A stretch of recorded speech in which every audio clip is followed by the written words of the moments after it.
Hello students, welcome to any time GK. তো তোমাদের সবাইকে এনি টাইম জিকেতে স্বাগত জানাচ্ছি। আজকে ক্লাস নাম্বার 7 ইন্ডিয়ান পলিটির যেই আজকের ক্লাসে যেটা নিয়ে আলোচনা করা হবে, যে বিষয় নিয়ে, সেটা হচ্ছে ফান্ডামেন্টাল রাইটস, মানুষের মৌলিক অধিকার।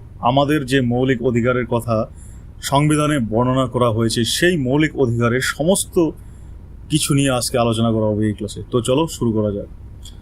তো মৌলিক অধিকার, ফান্ডামেন্টাল রাইটস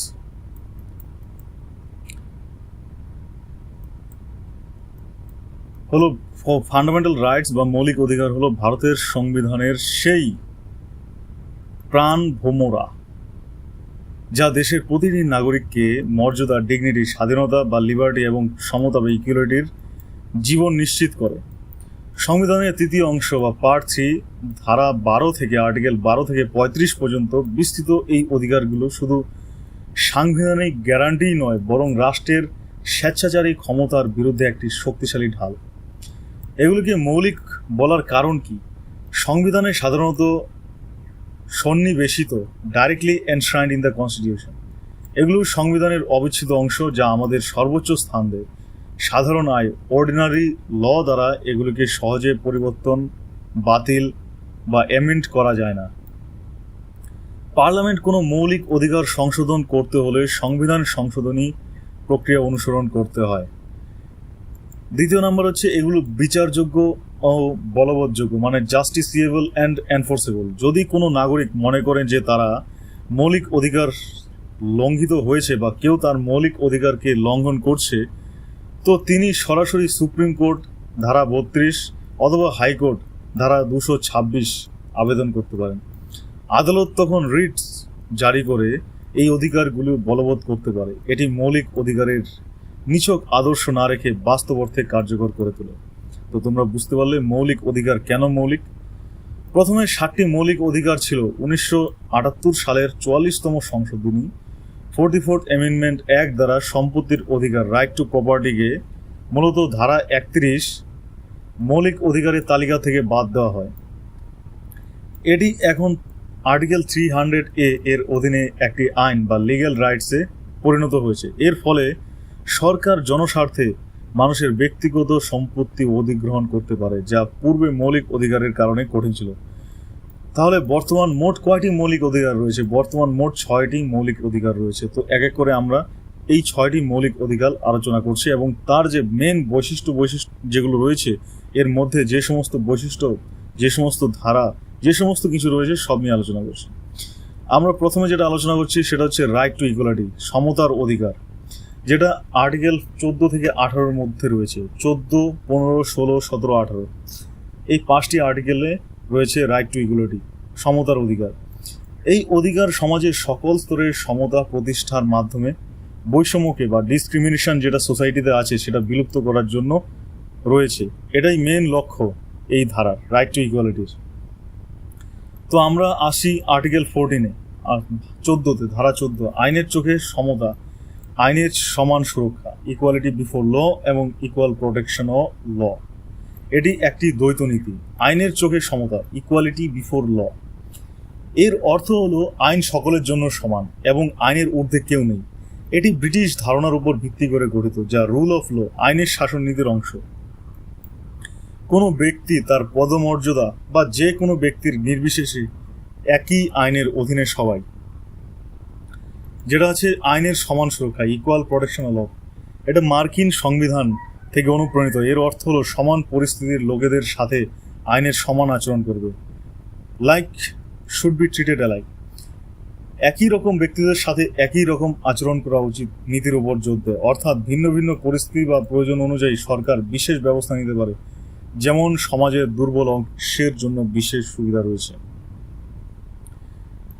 আর্টিকেল 15, ধর্ম, জাতি, বর্ণ, লিঙ্গ, জন্মস্থানের ভিত্তিতে বৈষম্য নিষিদ্ধকরণ, prohibition of discrimination on grounds of religion, race, caste, sex or place of birth. এটি রাষ্ট্রের বিরুদ্ধে একটি নিষেধাজ্ঞা যে শুধুমাত্র উল্লিখিত কারণগুলির ভিত্তিতে কোনো নাগরিকের প্রতি বৈষম্য করা যাবে না। এটি জনসাধারণের স্থান যেমন দোকান, হোটেল, কূপ ইত্যাদির ব্যবহারের ক্ষেত্রেও প্রযোজ্য। তবে এই ধারার একটি গুরুত্বপূর্ণ ব্যতিক্রম হলো রাষ্ট্রের নারী ও শিশু এবং সামাজিকভাবে এবং শিক্ষাগতভাবে অনগ্রসর শ্রেণীগুলোর, যেমন এসসি এসটি ওবিসির ব্যাকওয়ার্ড ক্লাস যেগুলো রয়েছে, উন্নয়নের জন্য বিশেষ বিধান তৈরি করতে পারে। এটি একটি পজিটিভ ডিসক্রিমিনেশন রূপে দেখা হচ্ছে, যা সমাজের ঐতিহাসিক বৈষম্য দূর করার জন্য প্রয়োজন। এবার চলে আসি ধারা 16-তে, equality of opportunity in matters of public employment, মানে সরকারি চাকরিতে সুযোগের সমতা। এই ধারা সরকারি চাকরিতে নিয়োগের ক্ষেত্রে সকল নাগরিকের জন্য সমান সুযোগের নিশ্চয়তা দেয়। এটি ধর্ম, জাতি, বর্ণ, লিঙ্গ, বংশ, জন্মস্থান, বাসস্থান বা তাদের যে কোনোটির ভিত্তিতে বৈষম্য নিষিদ্ধ করে। তবে রাষ্ট্র সমাজের অনগ্রসর অংশের জন্য বা নির্দিষ্ট পদ পূরণের জন্য বিশেষ বিধান তৈরি করতে পারে, যা সংরক্ষণের ভিত্তি। এবার আমরা চলে আসি ধারা 17, অস্পৃশ্যতা বিলোপ, অ্যাবলিশন অফ আনটাচেবিলিটি। এটি ভারতীয় সমাজের এক ঐতিহাসিক কলঙ্ক, অস্পৃশ্যতাকে সম্পূর্ণরূপে বিলোপ করে এবং এর যে কোনো রূপের অনুশীলনকে আইনত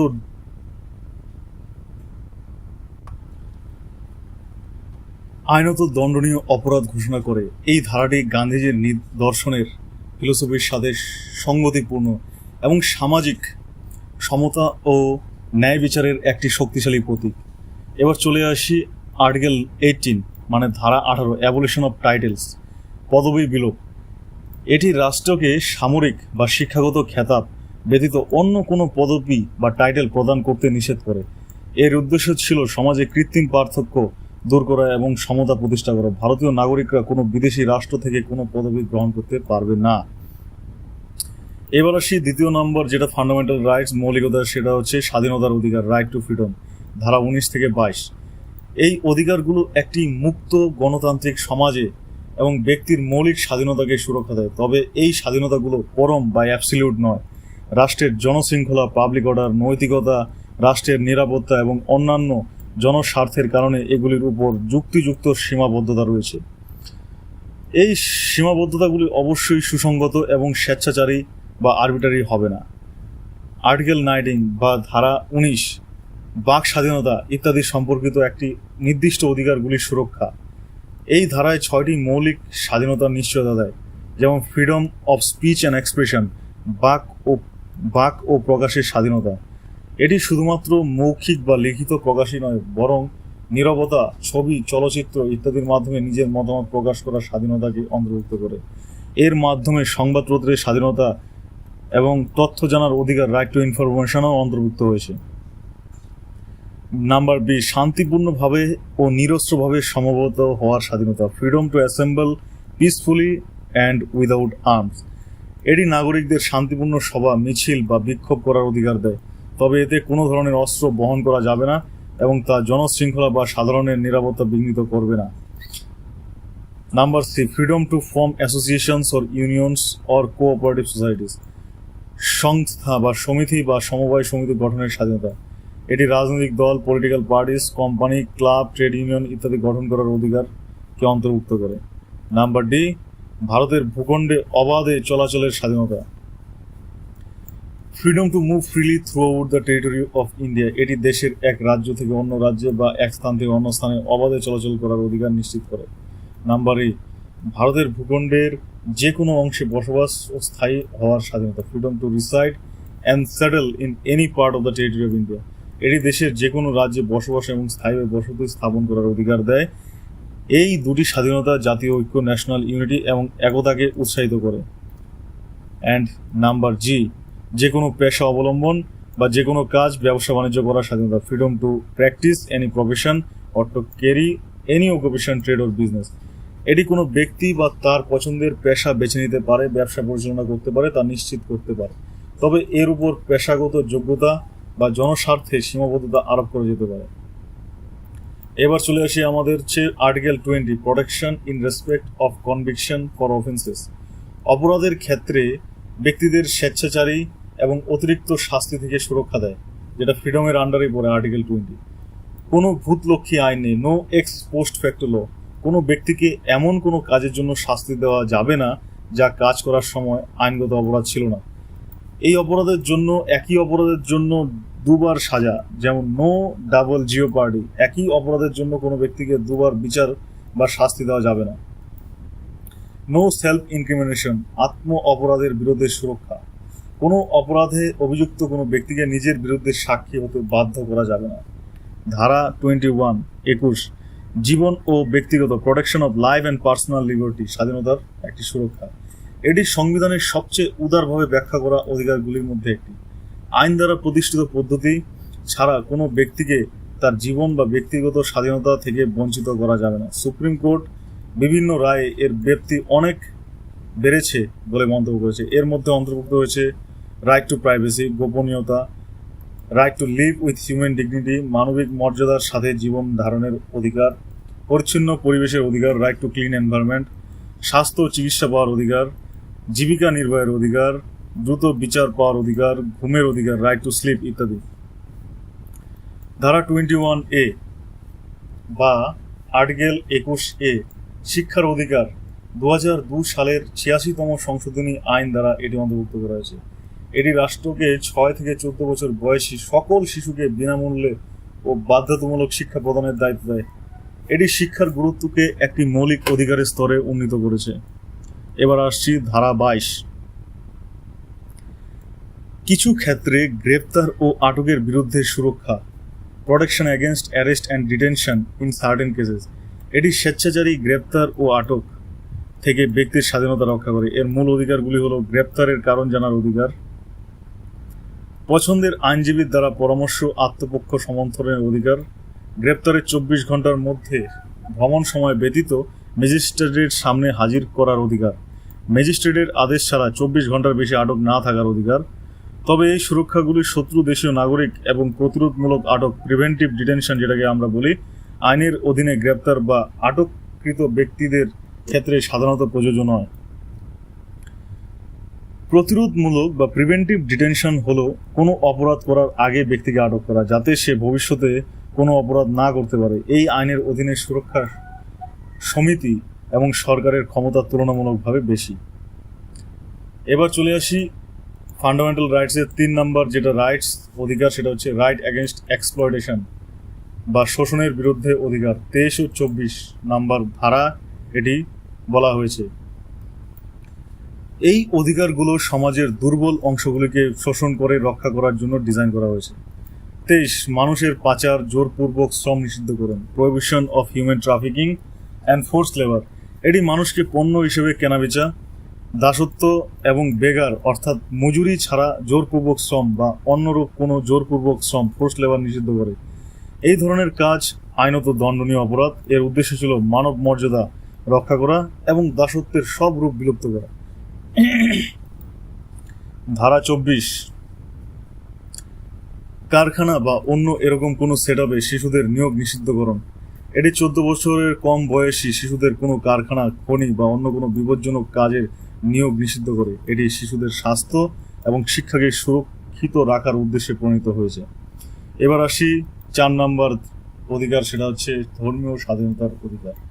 এটা 25 থেকে 28 নম্বর যে আর্টিকেল আছে এর মধ্যে বলা হয়েছে। এই অধিকারগুলি ভারতের ধর্মনিরপেক্ষতা বা সেকুলারিজম নীতিকে প্রতিফলিত করে,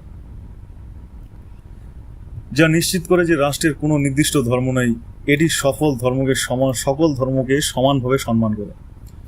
ধারা 25 বিবেকের স্বাধীনতা ও ধর্মের অবাধ পেশা, অনুশীলন ও প্রচার। ফ্রিডম অফ কনসায়েন্স, বিবেকের স্বাধীনতা, কোনো ব্যক্তির ঈশ্বরের সাথে তার সম্পর্ক স্থাপনের অভ্যন্তরীণ স্বাধীনতা। প্রফেশন, স্বাধীনভাবে নিজের ধর্ম ঘোষণা করার অধিকার। প্র্যাকটিস, ধর্মীয় আচার অনুষ্ঠান প্রদর্শন করার অধিকার। প্রচার, নিজের ধর্মীয় বিশ্বাস অন্যদের কাছে ছড়িয়ে দেওয়ার অধিকার।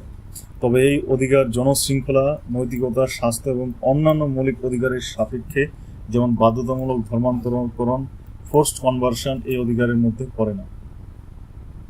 ধারা 26 ধর্মীয় বিষয়াদি পরিচালনার স্বাধীনতা, freedom to manage religious affairs. এই অধিকার ব্যক্তি বিশেষের জন্য নয়, বরং ধর্মীয় সম্প্রদায়গুলির জন্য। এটি তাদের অধিকার দেয় ধর্মীয় ও দাতব্য উদ্দেশ্য, রিলিজিয়াস অ্যান্ড চ্যারিটেবল পারপোসেস। এর জন্য প্রতিষ্ঠান স্থাপন, রক্ষণাবেক্ষণ করা, ধর্মের বিষয়ে নিজস্ব বিষয়াদি পরিচালনা করা, স্থাবর অস্থাবর সম্পত্তি অর্জন ও ধারণ করা, আইন অনুসারে সেই সম্পত্তি পরিচালনা করা। ধারা 27, কোনো নির্দিষ্ট ধর্মের প্রচারের জন্য কর প্রদানের স্বাধীনতা, freedom as to payment of taxes for promotion of any particular religion. কোনো নির্দিষ্ট ধর্ম বা ধর্মীয় সম্প্রদায়ের প্রচার বা রক্ষণাবেক্ষণের জন্য কোনো ব্যক্তিকে কোনো কর দিতে বাধ্য করা যাবে না। এর উদ্দেশ্য হলো রাষ্ট্রের ধর্মীয় তহবিল সংগ্রহের ক্ষেত্রে নিরপেক্ষতা বজায় রাখা। ধারা 28, নির্দিষ্ট শিক্ষা প্রতিষ্ঠানে ধর্মীয় শিক্ষা বা ধর্মীয় উপাসনার উপস্থিতির স্বাধীনতা, সম্পূর্ণরূপে রাষ্ট্রীয় তহবিল দ্বারা পরিচালিত কোনো শিক্ষা প্রতিষ্ঠানে কোনো ধর্মীয় শিক্ষা প্রদান করা যাবে না। রাষ্ট্র দ্বারা স্বীকৃত বা রাষ্ট্রীয় তহবিল থেকে সাহায্য প্রাপ্ত শিক্ষা প্রতিষ্ঠানে কোনো ব্যক্তিকে ধর্মীয় শিক্ষা নিতে বা উপাসনায় অংশ নিতে বাধ্য করা যাবে না, যদি না সেই ব্যক্তি বা তার অভিভাবক সম্মতি দেন। এটি ধর্মীয় স্বাধীনতার ক্ষেত্রে রাষ্ট্রের নিরপেক্ষতাকে নিশ্চিত করে। 5 নম্বর মৌলিক অধিকার হচ্ছে সাংস্কৃতিক এবং শিক্ষাগত অধিকার।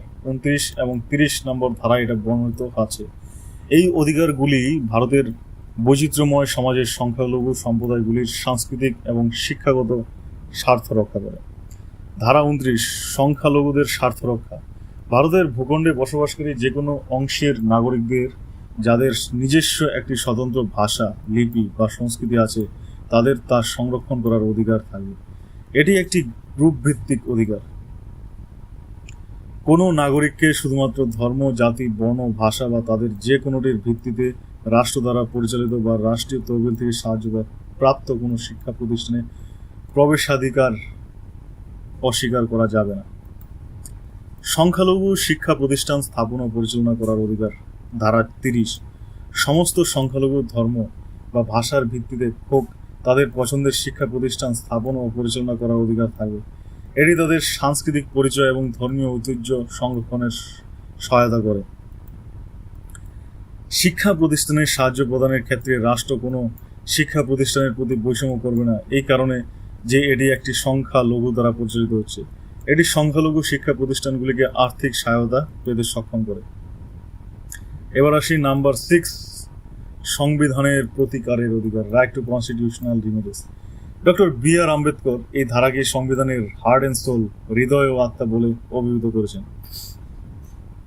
এটি অন্য সকল মৌলিক অধিকারকে অর্থপূর্ণ এবং কার্যকর করে তোলে, কারণ এটি এই অধিকারগুলি লঙ্ঘিত হলে প্রতিকার পাওয়ার অধিকারকে নিশ্চয়তা দেয়। ধারা 32, এটি মৌলিক অধিকার লঙ্ঘিত হলে সরাসরি সুপ্রিম কোর্ট যাওয়ার অধিকার গ্যারান্টি দেয়।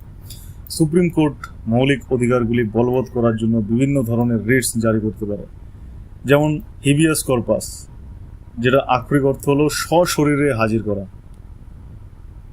এই রিট অবৈধ আটক থেকে ব্যক্তির স্বাধীনতা রক্ষা করে। আদালত এই রিট জারি করে আটককারী কর্তৃপক্ষকে আটককৃত ব্যক্তিকে আদালতে হাজির করার নির্দেশ দেয় এবং যদি আটক বেআইনি প্রমাণিত হয় তবে ব্যক্তিকে মুক্তি দেওয়া হয়। মান্দামাস আক্ষরিক অর্থ হলো আমরা আদেশ করি। এই রিট একটি উচ্চ আদালত দ্বারা কোনো সরকারি কর্তৃপক্ষ নিম্ন আদালত বা ট্রিব্যুনালকে তাদের আইনগত বা সরকারি কর্তব্য পালন করার নির্দেশ দেওয়ার জন্য জারি করে, যা তারা করতে ব্যর্থ হয়েছে বা অস্বীকার করছে। প্রহিবিশন এর কথার অর্থ হলো নিষেধ করা। একটি উচ্চ আদালত দ্বারা একটি নিম্ন আদালত বা ট্রিব্যুনালকে তার এখতিয়ার অতিক্রম করা বা প্রাকৃতিক ন্যায় বিচারের নীতির পরিপন্থী কাজ করা থেকে বিরত রাখার জন্য জারি করা হয়। এটি একটি প্রতিরোধমূলক রিট।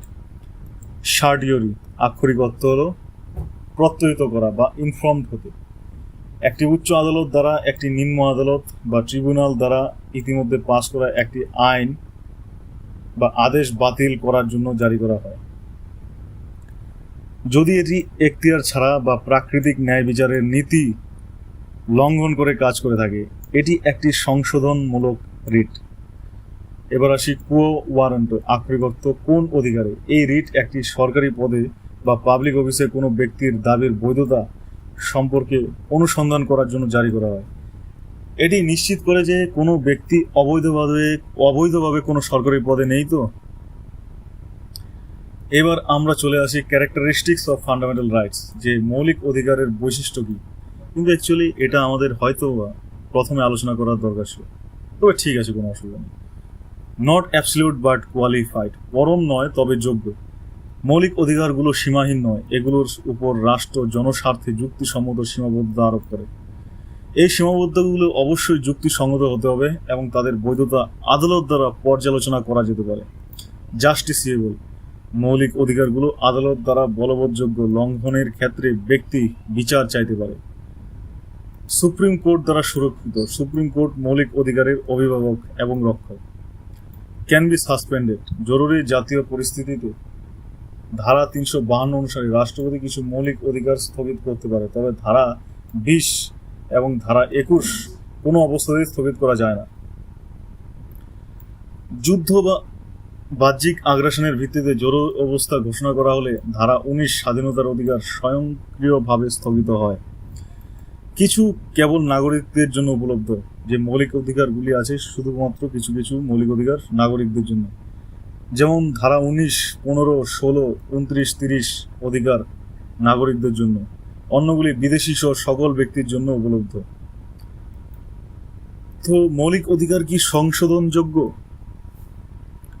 পার্লামেন্ট সংবিধান সংশোধনের মাধ্যমে মৌলিক অধিকার সংশোধন করতে পারে, তবে কেশবানন্দ ভারতী বনাম কেরালা রাজ্য মামলা 1973 মৌলিক কাঠামো নীতি বেসিক স্ট্রাকচার ডকট্রাইন উদ্ভব হয়েছে, যা বলে যে পার্লামেন্ট সংবিধানের মৌলিক কাঠামো বেসিক স্ট্রাকচার পরিবর্তন বা ধ্বংস করতে পারে না, যার মধ্যে মৌলিক অধিকারও অন্তর্ভুক্ত। অর্থাৎ মৌলিক অধিকার সংশোধন করা যাবে, কিন্তু সেগুলোর মৌলিক প্রকৃতিকে, বেসিক নেচারকে পরিবর্তন করা যাবে না।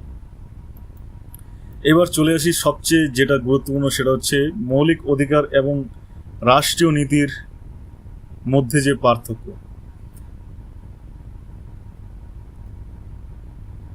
মৌলিক অধিকারগুলো নাকারাত্মক মানে নেগেটিভ বাধ্যবাধকতা আরোপ করে রাষ্ট্রের উপর, অর্থাৎ এগুলি রাষ্ট্রের ক্ষমতার উপর সীমাবদ্ধতা আরোপ করে এবং ব্যক্তির অধিকারকে সুরক্ষা দেয়। এগুলো সাধারণত আইনগত, লিগ্যালি এনফোর্সেবল। অন্যদিকে রাষ্ট্রীয় নীতি বা DPSP, directive principle of state policy, হলো ইতিবাচক বা পজিটিভ ডাইরেকশন রাষ্ট্রের জন্য। এগুলি ন্যায়ভিত্তিক সামাজিক অর্থনৈতিক ব্যবস্থা প্রতিষ্ঠার জন্য রাষ্ট্রের লক্ষ্য আদর্শ নির্দেশ করে। ডিপিএসপিগুলো আইনগতভাবে বলবৎযোগ্য নয়, তবে আইন প্রণয়নের ক্ষেত্রে এগুলো রাষ্ট্রের কাছে নির্দেশ নীতি হিসেবে কাজ করে। দুই এর মধ্যে একটি ভারসাম্যপূর্ণ সম্পর্ক রয়েছে। মৌলিক অধিকারগুলি ব্যক্তির স্বাধীনতার তাৎক্ষণিক সুরক্ষা প্রদান করে, কিন্তু ডিপিএসপি দীর্ঘমেয়াদী সামাজিক অর্থনৈতিক ন্যায় বিচারের দিকে রাষ্ট্রকে পরিচালিত করে। আদালত উভয় নীতির মাধ্যমে সমন্বয় সাধন করে সংবিধানের সামগ্রিক উদ্দেশ্য পূরণ করার চেষ্টা করে। মৌলিক অধিকারগুলি ভারতের গণতান্ত্রিক কাঠামোর ভিত্তি এবং ব্যক্তির স্বাধীনতার এক অটুট রক্ষা কবচ। তো আমরা আজকে যেটা আলোচনা করলাম সেটা হচ্ছে মৌলিক অধিকার বা ফান্ডামেন্টাল রাইটস। যে আমাদের কটা মৌলিক অধিকার ছিল? 7টা ছিল, বর্তমানে আছে 6টা মৌলিক অধিকার। 7 নম্বর মৌলিক অধিকার যেটা হচ্ছে রাইট টু প্রপার্টি, সেটা বর্তমানে 300A আর্টিকেলে রয়েছে, যেটা নাকি 7 নম্বর মৌলিক অধিকার ছিল, কিন্তু সেটা আর মৌলিক অধিকার নয়, সেটা লিগেল রাইটস হয়ে আছে। তো আমাদের 6টা মৌলিক অধিকার পড়লাম। মৌলিক অধিকার আর ডিপিএসপির মধ্যে যে সাধারণ পার্থক্য সেটা জানলাম। এবার কিছু যে রাইটস যেটা সুপ্রিম কোর্ট, হাইকোর্ট জারি করে সেটা সম্বন্ধে জানলাম। তো আজকের ক্লাস এখানেই শেষ হচ্ছে, যেটা ক্লাস নাম্বার 7 ছিল। তো দেখা হচ্ছে আগামী ক্লাসে, ক্লাস নাম্বার 8-এ। তো চলো।